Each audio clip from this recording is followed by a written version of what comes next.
inson dunyoga kelishligida ixtiyori yo'q edi. Inson dunyoga keldi, undan hech kim so'rab o'tirmadi. Lekin dunyoda qanday yashashlikda ixtiyori bor. Astagfirullah. Man kana yuridu al-ajilata ajjalna lahu fiha ma nashau liman nurid. Kim deydi Alloh taolo, naq dunyoni ko'zlovchi bo'lsa, shu dunyodiylar desa, biz shu dunyoda ulardan o'zimiz istagan kimsalar uchun o'zimiz xohlagan narsani naqd qilib beramiz. Bir odam faqat dunyo deyapti. Alloh taolo unga beraman, o'zim xohlaganimcha deyapti. Albatta bunda katta hikmat bor, rahmat, ilm bor. Qarang oyatda. Kim faqat shu dunyoni ko'zlaydigan bo'lsa, ularga bu dunyodan o'zimiz xohlaganchani beramiz deydi. Agar insonga mana shu dunyoni matohida Alloh taolo bergan bo'lsa, tezda hikmat bor. Bu hikmat nima? Summa ja'alna lahu jahannama yaslaha mazmuman madhura. Bir odam faqat dunyoni ber dedi. Faqat dunyoni ber dedi. Alloh aytibdi, tezda berib qo'yamiz. Nima uchun? So'ngra uning uchun o'zi mazammat va quvg'inga duchor bo'lgan holda kiradigan jahannamni joy qilib beramiz. Robbana atina fid dunya hasana deganlar bor. Oyat bor Qur'onda. Parvardigor shu dunyoda yaxshilik bersang bo'ldi deshgan. Yana bir toifa bo'lgan, Robbana atina fid dunya hasana va fil oxirati hasana deganlar bor. Parvardigor bizga dunyoda ham yaxshilik bergan, oxiratda ham yaxshilik berdi degan. Biz o'sha mu'minlarmiz. Ammo shunday toifalar bor, faqat dunyoni beradi deydi. Bu yog'ini qarang. Oyatning davomini qarang. Va man aradal oxirata va sa'a laha sa'yaha. Kim oxiratni istasa va mu'min bo'lgan holida oxiratga loyiq sa'y harakat qilsa, va huwa mu'minun, mu'min bo'lgan holida fa ulaika kana sa'yuhum mashkura. Mu'min bo'lgan holida sa'y harakat qilsa, bas unday zotlarning sa'ylari Allohning nazdida maqbul bo'lur. Bitta odam faqat dunyoda ber dedi. Dunyoda bersang bo'ldi dedi. Alloh taolo tezda berib qo'ydi. Oxiratga borganda jahannamga kiradi. Ikkinchi odam oxiratda bo'lishini umid qildi.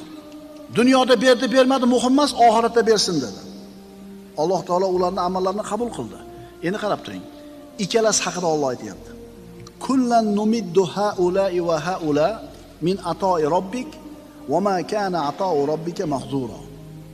Ey Muhammad alayhisalom, bu dunyoda odamlarning barchalariga, mana bu mu'minlarga ham, mana bu kofirlarga ham Parvardigoringizning ne'matidan ato qilaveramiz. Parvardigoringizning ne'mati hech kimdan man qilinmaydi. Dunyoda. Bir toifa dunyoda bersang bo'ldi dedi. Alloh berdi, oxiratda jahannam bor. Ikkinchi toifa dunyoda ham, oxiratda ham dedi. Shunga harakat qildi. Alloh taolo mukofotini ulug' qildi. Endi aytayapti, ikkala toifaga ham beraveramiz. Dunyoda beraveramiz. Lekin inson qaysi toifadan bo'lishligini tanlashning ixtiyori bor. Ma'qulmi? Yana qancha yashaymiz deb o'ylaysizlar?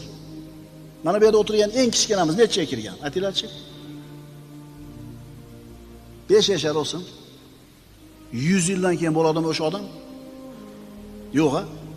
100 yil burun shu qishloqda yashagan odamlardan birontasi qoldimi? 100 yildan keyin mana shu qishloqda yashayotganlardan birontasi qoladimi? Dunyo desa ham o'ldi, oxirat desa ham o'ldi. Kim yutdi? Kim yutdi?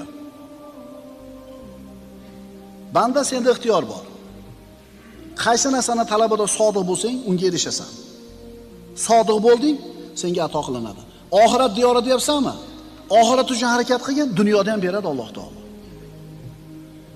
Agar ana shu talabingni qo'lga kiritishlik yo'lida sodiq bo'lmaydigan bo'lsang, faqat orzu qiladigan bo'lsang, mehnat harakat qilmaydigan bo'lsang, u narsa senga berilmaydi, chunki Alloh taolo u xom hayollar bilan muomala qilmaydi. Demak, dunyo matohi birodarlar sinov uchun berilgan ekan. Bersa ham sinov ekan, bermasa ham sinov ekan. Ularning birovlaridan birovlarini qanday ustun qilganimizni ko'ring. Nozik oyat. Alloh taolo aytadi: "Unzur kayfa faddalna ba'dahum ala ba'd." Bu dunyoda deydi Alloh taolo Isro surasida, bu dunyoda ularning birovlaridan birovlarini rizq martabada qanday ustun qilib qo'yganimizni ko'ring. Inson dunyoga keldi, rizqi taqdiriga yozilgan. Bir odamda boy bo'lishini Alloh yozdi, birini kambag'al bo'lishini yozdi. Bu Allohning xohishi edi. Birini ikkinchisini rizq ro'zada nima qilyapti? Tafovutli qilib qo'yapti. Katta bir kompaniyani, korporatsiyani yuzayotgan odam bilan ko'chada o'sha aravasini itarib, pomidorni sotib yurgan odam barobar bo'ladimi? Yo'q. O'rtada tafovut bor. O'sha neyroxirurg bilan yonida xizmat qilayotgan hamshirasi barobar bo'ladimi? Yo'q. Qishloqdagi maktabning muallimi bilan universitetdagi professor teng bo'ladimi? Yo'q. Birini ikkinchisini rizq ro'zdan maqildik deyapti Alloh taolo. Tafovutli qilib qo'ydik. Lekin valal axiratu akbaru darajatin va akbaru tafdila. Shak shubha yo'qki, oxirat darajalari necha barobar ulug' va afzalroqdir. Inson ana shu oldiga qo'ygan maqsadga yetishligi uchun, doktor degan unvonni olishligi uchun yoki faloncha puli bor boy degan nomni olishligi uchun mehnat mashaqqatlarga kirishadi. Ana shuni mehnat mashaqqatlar evaziga topgan narsasini olim bo'ludi, boy bo'ludi, akademik bo'ludi. Odamlar bu narsani ko'rib turib katta narsa deydi. Bu narsalar hammaga berila olmaydi, to'g'ri. Lekin ana shu narsani odamlar katta yutuq, muvaffaqiyat deb o'ylaydi.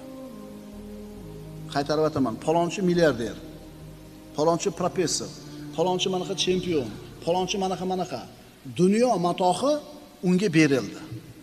Va mana shu narsani odamlarni ko'plari katta yutuq deb o'ylaydi. Bu yutuqmi bu? Haqiqiy yutuqmi bu? Keyin nima bo'ladi? Keyin aniq keladigan narsa nima? O'lim. O'lim kelgandan keyin puli ham tevada qoladi, unvoni ham tevada qoladi. Endi ulug'lik nima bu yerda desa, haqiqiy ulug'lik, g'alaba, yutuq bu qiyomat kunida yutuq erishishdir. Bizi ko'zimizda doimiy suratda shu bir dunyo matohida muvaffaqiyatga erishgan odamlarla ko'z-ko'z qilinaveradi. Va mana shularni Alloh yorliqagan baxtli odamlar deb o'ylaydi ko'pchilik. Lekin haqiqiy baxtmi bu? Haqiqiy baxt nima? Qiyomat kungi, oxirat kungi baxtga ega bo'lishlik. Chunki hozir aytib o'tdik, o'lim hamma narsani ketkazadi. Boyni boyligini ketkazadi, kambag'alni kambag'alligini, podshohni podshohligini, qulni qulchiligini ketkazadi. O'lim hamma narsani yo'q qiladi. Ana shu o'lim kelgandan keyin yutuqqa erishgan odam haqiqiy g'olib odam hisoblanadi. Chunki bu dunyoning nasibasi vaqtinchalik. Sinov o'lim bilan hammasi tamom bo'ladi. Dunyo matohi. Alloh taolo eng yomon ko'rgan podshoh bu Firavn. Ana robbukumul a'la degan. Alloh podshohlikni unga ham beraverdi. O'zi yaxshi ko'rgan payg'ambar Sulaymon alayhisolamga ham o'sha podshohlikni beraverdi. Demak, dunyodagi podshohlik Alloh yaxshi ko'rgan, yomon ko'rgan bandasiga ham beraverar ekan. Boylik Qorunga ham berildi. Qorunga ham berildi, kofirga. Abdurahmon ibn Avfga ham berildi. Xulosa, dunyo matohi bir odamning qo'lida bo'lishligi Alloh uni aziz qilgani belgisi emas ekan. Chunki yaxshi ko'rganga ham yomon ko'rganga ham beraveribdi. Dunyo matohini bermaganligi Alloh xor qilganligini belgisi emas ekan. Ma'qulmi? Endi qarangki, Alloh taolo avval yashab o'tgan ummatlarda aytayapti. Falamma nasu ma dhukiru bihi fatahna alayhim abwaba kulli shay. Mana g'arbda hozirgi kundagi zo'r moddiy hayotini ko'rib turib, moddiy hayotini zo'rligini ko'rib turib, Alloh bularga berganda degan xayol kelsa, eshitaylik oyatga. Endi o'zlari uchun eslatma qilib berilgan narsani unutgan vaqtlarida ularga hamma narsaning eshiklarini ochib qo'ydik. Allohni umuman unutib yuborishuvdi. Alloh dunyoning hamma eshigini ochib qo'ydi. Qachonki o'zlariga berilgan narsalar bilan shod, xurram turganlarida ularni to'satdan ushladik, bas butunlay nomurod bo'ldilar. haqiqiy g'alaba, haqiqiy yutuq o'limdan keyingi yutuq. Ali ibn Abi Tolib aytadi, haqiqiy boylik va haqiqiy kambag'allik Allohga ro'baro bo'lingandan keyin ma'lum bo'ladi. Qiyomatga borganda ko'ramiz, kim boy, kim kambag'al. Allohga ro'baro bo'lgandan keyin ko'ramiz, kim baxtli, kim baxtsiz. Allohga ro'baro bo'lgandan keyin ko'ramiz, kim aziz, kim xor. Qul innal khosirina allazina khasiru anfusahum va ahlihim yawmal qiyamah. Eng katta ziyonni Alloh taolo nima deyapti? Ayting. Eng katta ziyon ko'rganlar kim?